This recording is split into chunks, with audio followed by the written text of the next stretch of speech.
Olá, sejam bem-vindos novamente ao canal Golpério. Hoje nós vamos discutir de uma forma simples para vocês como realizar retalhos periodontais, aqueles retalhos iniciais para o tratamento de doenças periodontais. Novamente, sejam bem-vindos ao canal Golpério.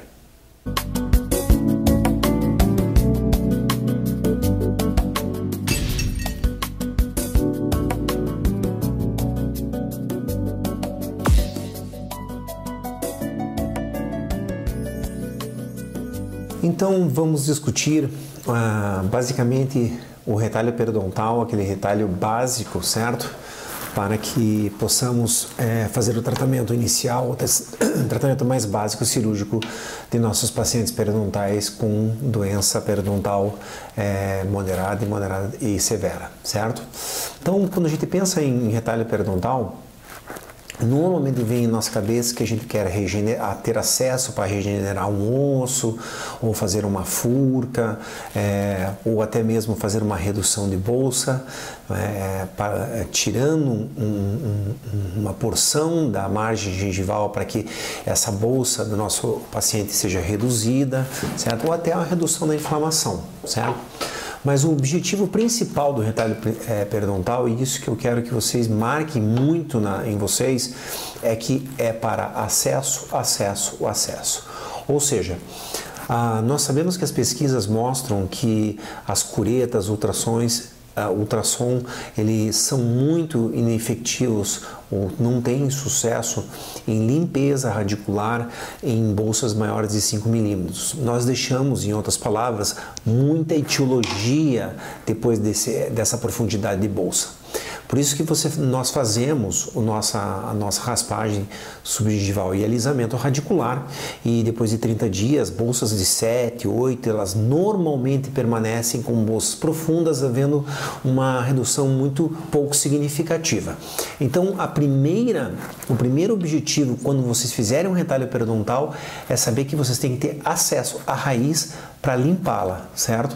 Com curetas, ultrassom, e eu não costumo usar nenhum tipo de modificador de superfície, mas só depois aí você vai pensar em uma regeneração.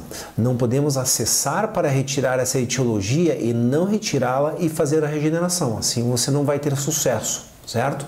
A indicação muito simples, é muito confuso em livros de periodontia, às vezes até na literatura fica muita informação para o clínico entender, mas as bolsas que permanecerem mais de 5 milímetros sangrando após uma sessão inteira de raspagem periodontal, depois de 30 dias, elas são indicadas ao retalho, porque nós deixamos etiologia dentro dessas bolsas, certo?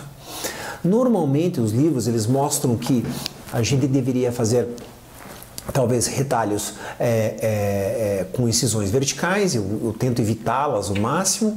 Incisão vertical nunca na posição de papila, porque pode realmente ter um comprometimento das papilas, e nunca no meio, na meia porção vestibular, porque você pode ter retração no pós-operatório.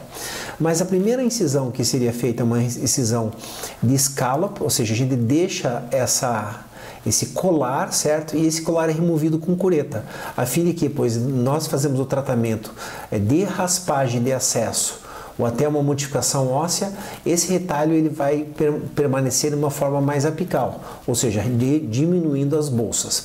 Eu vejo isso como um problema na odontologia moderna hoje. Por quê? Toda vez que eu, como periodontista, também formado em implantodontia, toda vez que eu penso em fazer retalhos periodontais e eu planejo a remoção de tecido ou o recontorno ósseo, eu estou perdendo tecido estético para o meu paciente e osso para um futuro implante, certo? Então, quando nós vemos essas técnicas mais clássicas, no meu consultório, na clínica e no instituto, a gente mal adota esses tipos de cirurgia, certo? Inclusive as cirurgias ósseas, assim, que teriam como objetivo de ter um acesso à limpeza do paciente, ou seja, uma bolsa aqui interproximal em que nós temos o recorte dele para ter acesso, hoje eu prefiro simplesmente não fazê-lo. como também essa ostectomia, em que você vai trazer uma perda de osso na região papilar, tão importante hoje na implantodontia e na microcirurgia plástica, realmente é contraindicado. O que eu faço é, se eu tiver um osso espesso na vestibular ou lingual e não afetar o osso de suporte, eu realizo, ou seja, a osteoplastia, não a ostectomia, ou seja, a remoção de osso de suporte. A técnica original, a mais comum, a de Wiedemann ou ósseos, é essa técnica que está sendo mostrada aqui. A primeira incisão, feita de forma a deixar um colar, certo? Para que quando nós fizermos o retalho, ou seja, ser aberto, nós removemos esse colar, fazemos só a osteoplastia e colocamos. Você pode ver que vai ter uma redução de bolsa, porém você vai ter uma retração do teu caso. E esse é o caso pós-operatório de 5 anos, é um caso tratado há uns 15, 17 anos atrás por mim. Então aqui você vê uma retração muito significativa que hoje realmente não é, muito desejável. Como que eu faço os retalhos periodontais? Incisões circulares, tá? Ou se tiver escalopamento, muito pouco escalopamento, retalho total, acesso, limpeza completa dessas raízes. A primeira coisa, melhor você ter as raízes limpas do que se deixar um tecido inflamado.